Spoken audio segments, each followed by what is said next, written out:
예수님께서 세 번째 유월절, 그 세 번째 유월절에는 예루살렘으로 내려가지 않으십니다. 우리가 지난번에 보았듯이 세 번째 유월절에는 오병이의 기적을 갈릴리 지역에서 행하십니다. 그리고 곧바로 공생의 이제 3년 차에 들어가시게 됩니다. 이제 유월절 네 번째 유월절에 예수님께서 십자가에 돌아가시니까 이제 공생애가 한 1년 정도 남아있는 시점이다 라고 생각을 하시면 됩니다. 자, 오늘 우리가 읽었던 말씀은 마태복음 15장에도 똑같이 이 말씀이 기록되어 있는데 우리가 마가복음을 읽은 이유가 있습니다. 이 마가복음은 이방인 그리스도인들에게 쓰여진 복음서입니다. 그러다 보니까 이방인이었다가 예수님 믿는 사람이다 보니까 유대인에 대한 전통을 알지를 못하죠. 그래서 마가복음에 보면 유대인들에 대한 전통을 좀 세부적으로 기록해 놓고 있습니다. 그래서 우리가 마가복음을 읽었습니다. 자, 오늘 말씀의 내용을 보시면 예루살렘에 있는 바리새인과 서기관들이 갈릴리 지역에 있는 예수님께 찾아오게 됩니다. 왜 왔는지 이유가 나와 있지는 않습니다만 좋은 뜻으로 온 것은 아니죠.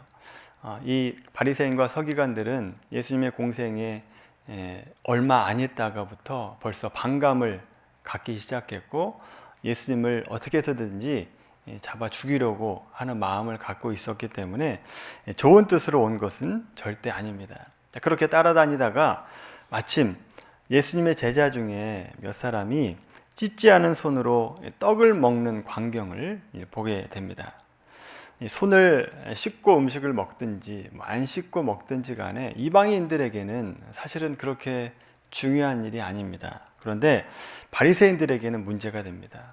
왜냐하면 이 바리새인들과 유대인들은 그들의 전통에 따라서 손을 씻지 않고 음식을 먹으면 율법에 어긋난 일이 되기 때문에 그렇습니다. 부정하다라고 생각을 했습니다. 자, 그것을 보고 바리새인들과 서기관들이 이때다 싶어서 예수님의 제자는 왜 손을 씻지 않고 음식을 먹습니까? 라고 질문을 하게 되죠. 자, 그들의 질문에 대해서 우리가 좀 더 부연 설명을 하자면 3절 말씀해 보시면 손을 잘 씻지 않고서는 이라고 하는 말에 각주가 달려있죠. 그 아래쪽을 보시면 팔뚝까지라고 되어 있습니다. 자, 그들은 손을 씻을 때 단지 손만 씻은 것이 아니라 팔뚝까지 씻었다라고 하는 것을 알 수가 있습니다. 이 바리새인들의 전통에 의해서 손을 씻는 방법이 있습니다. 우리가 씻듯이 그냥 세면대에서 그냥 손과 팔을 씻는 것이 아닙니다. 손가락을 달걀 짚듯이 살짝 쥐고 물을 뿌려가지고 씻게 되는데 우리가 씻을 때는 보통 손가락을 아래로 해서 씻지만 유대인들은 이 팔뚝이 아래로 해서 위에서부터 물을 부어서 위에서부터 아래로 씻겨 내려가게 했습니다. 그 이유가 손가락을 아래로 하면 물을 떨어뜨릴 때 마지막 물이 손가락에 묻고 떨어지니까 그 부정한 손으로는 먹을 수 없다라고 생각을 했던 거죠. 그래서 손가락에서부터 팔뚝으로 물을 뿌려서 이 팔뚝으로 물이 흘러 내려가도록 그렇게 물을 뿌려서 손을 씻게 됩니다. 자, 그 다음에 4절의 말씀 보시면 또 시장에서 돌아와서 물을 뿌리지 않으면 먹지 아니하며 라고 되어 있는데 여기서도 뿌린다 라고 하는 말에 각주를 보시면 목욕하지 않으면 이라고 쓰여져 있습니다. 다만 목욕을 했다라고 하는 것이 우리가 생각하는 그 목욕을 얘기하는 것이 아니라 그냥 의식적으로 물을 이렇게 뿌렸다라고 하는 뜻입니다. 아시다시피 여러분, 물을 뿌린다고 더러워진 몸이 깨끗해지지 않습니다. 그러나 이 바리새인과 서기관들이 물을 뿌리는 것은 그래서 실질적으로 몸을 깨끗하게 하려고 하는 것이 아니라 유대의 전통인 물을 뿌리는 그 행위 자체가 사람을 정결하게 한다라고 생각을 했기 때문에 그렇게 물을 뿌리게 되는 거죠. 그 외에도 또 하나 있죠. 잔과 주발과 녹그릇을 씻었음이러라. 이 말씀도 우리가 생각하듯이 설거지를 했다라고 한 뜻이 아니라 물을 이렇게 뿌리거나 거룩한 물에다가 이렇게 찍었다. 그 주발과 같은 것에 이렇게 물로 찍었다라고 한 뜻입니다. 자, 그러니까 바리새인들과 서기관들은 유대인의 전통만 지키면 부정한 것이 정결하게 된다라고 생각을 했다라고 하는 거죠. 자, 이러한 바리새인들과 서기관들의 질문에 대해서 예수님께서 두 가지로 대답을 하십니다. 첫 번째 대답은 이사야 말씀을 인용하시면서 가르치시고, 두 번째로는 유대인들의 무엇을 잘못하고 있는지 실사례를 들어서 그들의 잘못을 지적하고 계십니다. 먼저 이사야 말씀을 인용하셔서 그들의 잘못을 지적하고 계시는데 8절 말씀 보세요. 너희가 하나님의 계명은 버리고 사람의 전통을 지키느니라 라고 말씀하죠. 이 손을 씻는 전통이 어디서 생겼는가를 좀 생각을 해봐야 됩니다. 출애굽기에 보면 제사장들이 회막에 들어가기 전에 물두멍에서 손을 씻는 것이 있습니다. 제사장들을 위한 규례였다라고 하는 거죠. 일반 백성들을 위한 규례가 아닙니다. 그러다가 주전 2세기 경부터 자신들의 더럽힘에서 자기를 보호하려고 하는 열정이 제사장 못지않은 이 바리새인들이 제사장들만 손을 씻을 것이 아니라 우리도 손을 씻자라고 해서 새로운 전통을 만들게 되죠. 이 손을 씻는 것은 우리도 마땅히 해야 된다라고 생각을 했습니다. 좋은 뜻에서 생겼다라고 생각이 듭니다. 자, 그런데 그렇게 내려오던 관습이 하나의 율례로, 율법처럼 굳어져 버렸다라고 하는 거죠. 그러나 율법도 마찬가지고 전통도 마찬가지로 그것을 지킬 때 중요한 것은 그 행위가 아니라 그것을 행하라고 하신 하나님의 뜻과 마음이 훨씬 더 중요한 것입니다. 제사장들이 회막에 들어갈 때 손을 씻으라 라고 말씀하신 이유는 하나님께 나올 때, 하나님께 제사할 때 정결한 몸과 마음을 가지고 하나님 앞에 나오라 라고 한 뜻입니다. 정결한 몸과 마음을 요구하시는 이유는 그 제사가 성공하는 제사가 되기 위해서입니다. 제사가 실패할 수 있습니다. 그래서 대제사장이 제사 드릴 때 죽을 수도 있었다라고 하는 거죠. 그래서 정결한 몸과 마음을 가지고 합당한 몸과 마음을 가지고 제사하라 라고 하는 이유에서 손을 씻게 되었다라고 하는 거죠. 자, 그래서 이 손을 씻는 것은 이 손을 씻는 것 자체가 목적이 아니라 제사가 온전히 드려지기 위한 하나의 순서였다라고 하는 거죠. 그런데 이 바리새인들은 이 손을 씻는 그 행위 자체로 깨끗하게 된다라고 생각을 했다라고 하는 거죠. 사실 사람이 더러워지는 것은 사람의 속에 있는 여러 가지 탐욕과 불의와 시기와 질투 때문이다라고 예수님께서 말씀하고 계시죠. 그런 악한 생각으로 더러워진 사람은 정결함을 받아야 됩니다. 그 정결함은 물을 가지고 닦는다고 깨끗하게 되는 것이 아니라 또 물을 뿌린다고 깨끗하게 되는 것이 아니라고 하는 거죠. 그런데도 바리새인들과 서기관들은 그 물을 뿌리는 행위 자체로 우리가 정결하게 된다라고 생각을 했습니다. 그 의식, 그 행위 자체가 우리에게 정결함을 준다라고 잘못 생각하고 있었다라고 하는 거죠.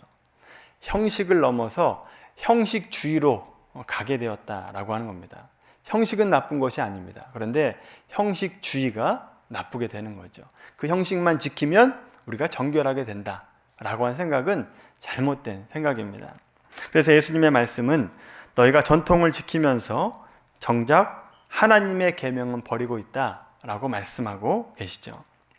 두 번째, 바리새인들의 질문에 대한 예수님의 답변은 유대인들의 위선과 모순과 잘못을 실제 예를 들어서 그들에게 가르쳐 주고 계십니다. 그 실예가 오늘 본문에 보면 고르반이다 라고 하는 것을 말씀해 주고 있죠. 이 고르반이라고 하는 것이 하나님 앞에 드리는 예물이라고 하는 뜻입니다. 그러니까 어떤 사람이 자기 부모에게 드려야 되는 돈이나 현물이 있었는데 생각해 보니까 이것은 우리 부모님께 드리는 것보다 하나님께 드리는 것이 더 맞겠다라고 생각을 해서 이것이 고르반됐다라고 선언을 하게 됩니다. 좋은 취지에서 시작을 한 겁니다. 그런데 이스라엘 사람들이 이것을 악용하기 시작했습니다. 오늘 본문 11절의 말씀 보시면 너희는 이르되 사람이 아버지에게나 어머니에게나 말하기를 내가 드려 유익하게 할 것이 고르반 곧 하나님께 드림이 되었다 하기만 하면 그만이라 하고 12절 자기 아버지나 어머니에게 다시 아무것도 하여 드리기를 허락하지 아니하여 라고 말하죠. 자, 그러니까 자기 부모에게 드리기가 싫어서 고르반 됐다라고 선언을 하는 겁니다. 그렇게 선언하면 부모님이 그 돈이나 현물에 대해서 손을 대지 못하게 되는 거죠. 물론 고르반 됐다라고 선언한다고 해서 그것을 곧바로 성전에 드리거나 제사장에게 주는 게 아닙니다. 여전히 내 겁니다. 여전히 내가 가지고 있고 내 마음대로 할 수 있게 되는 거죠. 자, 그러니까 고르반 됐다라고 선언을 하면 누구만 손을 못 대느냐? 그 부모님만은 그 물질에 대해서 손을 대지 못하게 되었다라고 하는 거죠. 부모님뿐만 아니라 지인들에게도 마찬가지였습니다. 도덕적인 의무로 마땅히 주어야 될 것을 주지 않으려고 그거 고르반 됐어 라고 선언을 하게 되는 거죠. 근데 여러분, 더욱더 악한 모습이 있어요. 부모님께 드리기 싫어서 고르반 됐다 라고 선언을 했다가 좀 시간이 지나서 내가 이러면 안 되겠다 라고 생각을 하고 회개를 하고 다시 부모님께 드리려고 하면 절차가 있습니다. 서기관에게 가서 내가 그때는 정신없이 이런 소리를 했는데 물려주십시오 라고 얘기를 하고 허락을 맡아야 됩니다. 근데 오늘 본문 12절 말씀 보시면 허락하지 아니한다 라고 말하고 있죠. 여기서 허락하는 주체는 고르반 됐다라고 선언하는 사람이 아니라 서기관들입니다. 서기관들이 허락을 해줘야 부모님께 다시 드릴 수 있게 되는 거죠. 그런데 허락하지 않았다라고 하는 겁니다. 유대인의 전통을 지킨답시고 그것을 허락하지 않은 것인데 결국 이것이 무슨 일이냐? 전통을 지키려고 율법을 어기고 있는 행위다라고 하는 거죠. 이것에 대한 율법이 뭡니까? 모세에 대한 율법. 하나님의 율법이 있죠. 10절에 말씀하시는 것처럼 모세는 내 부모를 공경하라 하고 또 아버지나 어머니를 모욕하는 자를 죽임을 당하리라 하였거늘. 이게 율법입니다. 부모를 공경해야 되는 것, 이게 율법이었죠. 보통 율법에는 다른 사람을 회방하거나 저주할 때 죽이라고까지는 안 합니다. 배상하라 라고 얘기할 정도지 죽이라라고는 얘기 안 하거든요. 그런데 부모님에 대해서만큼은 단호합니다. 부모를 모욕하는 자에 대해서는 하나님께서 죽이라 라고 말씀하고 있죠. 그만큼 부모를 공경하는 것은 자녀로서 마땅히 해야 될 일이다. 율법이다 라고 하는 것을 말씀합니다. 자, 그런데 서기관들이 고르반 되었다 라고 말한 사람이 회개하고 다시 부모님께 드리려고 하는 것을 허락하지 않았다 라고 하는 거죠. 전통을 위해서 율법을 어기고 있는 겁니다. 그래서 오늘 우리가 보는 이 말씀 속에서 예수님께서 전통을 지키고 규례를 지켜서 정결함을 유지해야 한다라고 얘기하는 바리새인들과 서기관들에게 말씀하시는 것은 이것입니다. 사람의 정결함과 깨끗함은 밖을 씻어서 깨끗함을 얻는 것이 아니라 내면이 깨끗해져야 된다라고 하는 것을 말씀해 주고 있죠. 그래서 죄의 문제, 또 죄를 넘어서 성품과 인품이 주님을 닮아야 된다라고 하는 것을 말씀하고 있는 겁니다. 여러분, 그리스도인들도 이 부분에 대해서 굉장히 조심해야 됩니다. 우리가 바리새인들 보고 어리석다라고 판단하기 전에 나는 어떠한가를 한번 생각해 보셔야 됩니다. 그리스도인들이 죄를 해결하고 나서 구원받았으니 이제는 끝이다 라고 생각하는 분들이 있습니다. 많은 그리스도인들이 주일 예배만 드리면 내가 해야 될 일은 다 했다라고 생각하는 분들이 있다라고 하는 거죠. 주일에 예배를 드리면 다 된다. 내가 예수님 믿는 사람으로서 해야 될 일을 다 했다라고 생각을 한다라고 한다면 오늘 본문의 바리새인들과 같이 손을 씻으면 정결하게 된다라고 생각하는 것과 똑같이 잘못 생각하고 있는 겁니다. 굉장히 잘못된 생각이죠. 여러분 마태복음 7장 22절 말씀 한번 찾아볼까요? 마태복음 7장 22절부터 23절입니다. 마가복음 앞에 마태복음 7장 22절, 23절입니다. 마태복음 7장 22절, 23절까지 말씀 같이 한번 읽어보겠습니다. 시작.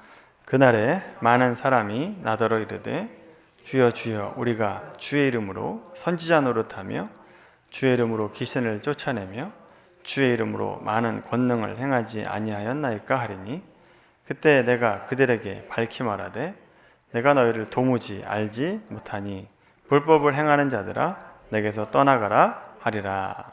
아멘. 자, 그들을 가리켜서 양의 탈을 쓰고 속은 노략질하는 일이다 라고 말씀하고 있습니다. 자, 우리가 보아야 될 것이 겉에 무슨 탈을 쓰고 있느냐 그것을 봐야 되는 것이 아니라 속이 어떤 마음을 갖고 있느냐가 중요하다라고 한 뜻입니다. 이런 일이 오늘날도 일어나고 있죠. 왜 이런 일이 생기느냐? 신앙을 외적인 문제로만 생각하고 있기 때문에 그렇습니다. 그러나 신앙은 외적인 문제가 아니라 내면의 문제죠. 행위를 바꿔서 신자가 되는 것이 아니라 속 사람이 바뀌어서 행위가 바뀌어야 된다라고 하는 겁니다. 그게 진정한 그리스도인입니다.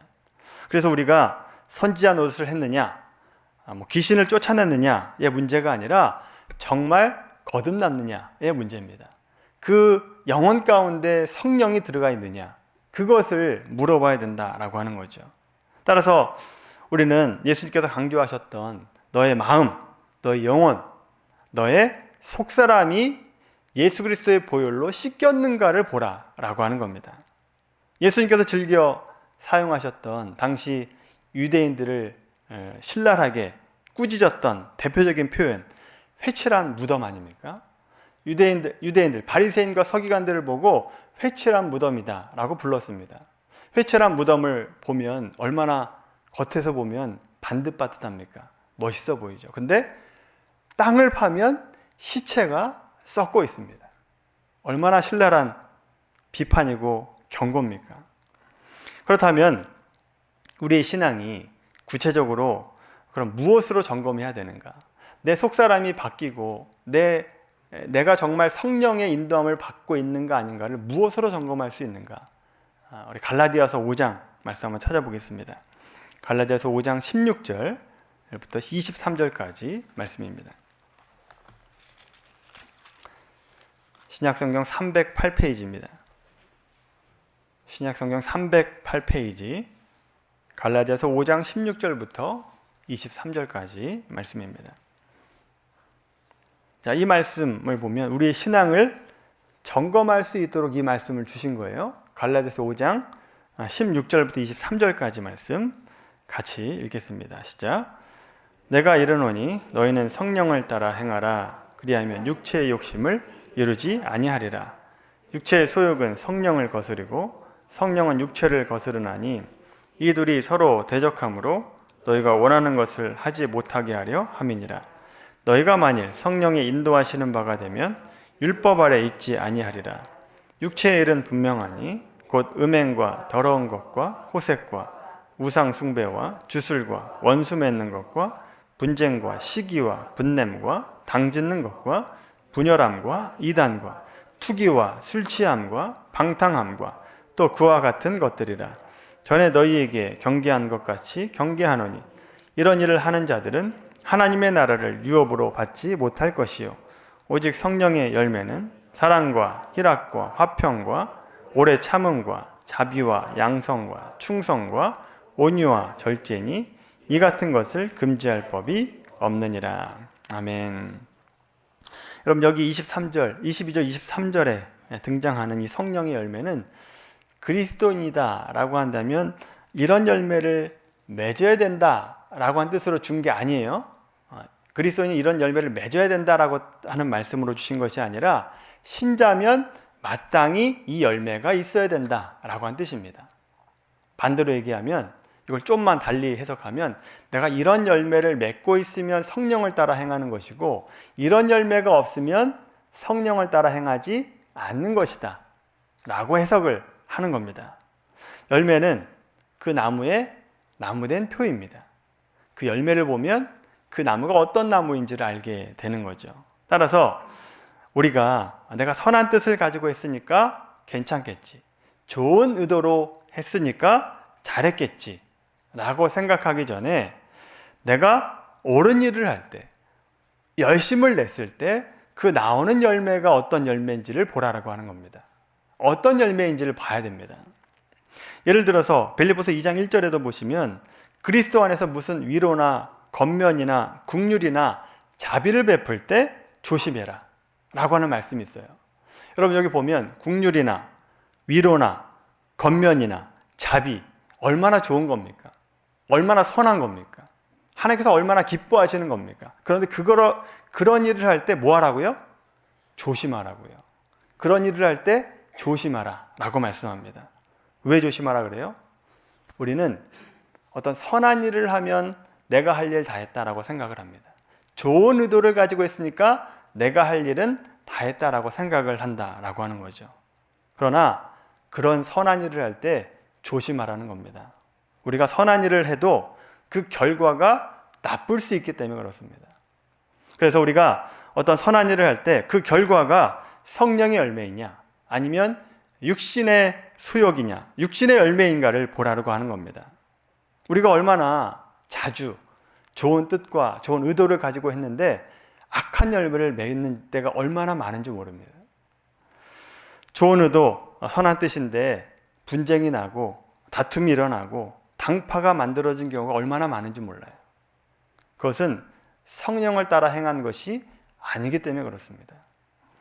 그래서 우리가 성령을 쫓아 살고 성령의 열매를 맺으려면 제일 먼저 요구되는 게 뭐냐? 희생과 겸손과 섬김입니다. 그런 모습으로 좋은 뜻을 행해야만 좋은 열매를 맺을 수 있다라고 하는 거죠. 그래서 예수님 믿은 지 오래될수록 희생과 겸손과 섬김의 모습이 많아져야 됩니다. 참 저분은 어쩜 저렇게 겸손하고 섬기기를 하고 다른 사람을 위해서 희생을 저렇게 잘하는가, 이런 얘기를 들을 수 있어야 된다라고 하는 거죠. 여러분 벼는 익을수록 고개를 숙여지듯이 신앙도 성숙하면 성숙할수록 고개가 숙여져야 됩니다. 자기를 드러내는 것이 아니라 다른 사람을 높여주고 또 하나님의 이름을 높이는 것, 그것이 진정한 그리스도인의 모습이다라고 하는 거죠.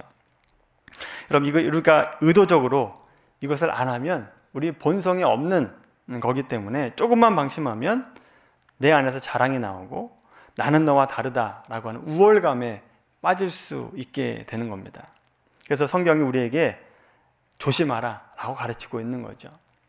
성령의 열매에 관한 말씀이 그래서 무엇으로 이어지는가 한번 보십시오. 24절, 26절입니다. 그 이후의 말씀, 24절, 26절 말씀 같이 읽겠습니다. 시작. 그 정욕과 탐심을 십자가에 못 박았느니라. 만일 우리가 성령으로 살면 또한 성령으로 행할지. 26절까지. 헛된 영광을 구하여 서로 노엽게 하거나 서로 투기하지 말지니라. 아멘. 예수님 믿는 사람들은 자기 욕심을 따라 행하거나 자기가 원하는 대로 행하지 말고 그 모든 욕심과 정욕들을 십자가에 못 박고 성령을 따라 행하라 라고 말씀하고 있죠. 나를 주장하지 말고 하나님께서 원하시는 것이 무엇인지 깨닫고 성령께서 원하는 것을 행하라 라고 한 얘기입니다. 따라서 우리가 오늘 말씀에서 예수님께서 우리에게 말씀하시는 그 핵심이 뭐냐? 우리의 신앙은 겉모습에 있지 않다라고 한 겁니다. 겉모습이 필요하지 않다거나 무용론을 얘기하는 것이 아닙니다. 겉모습이 있어야 됩니다.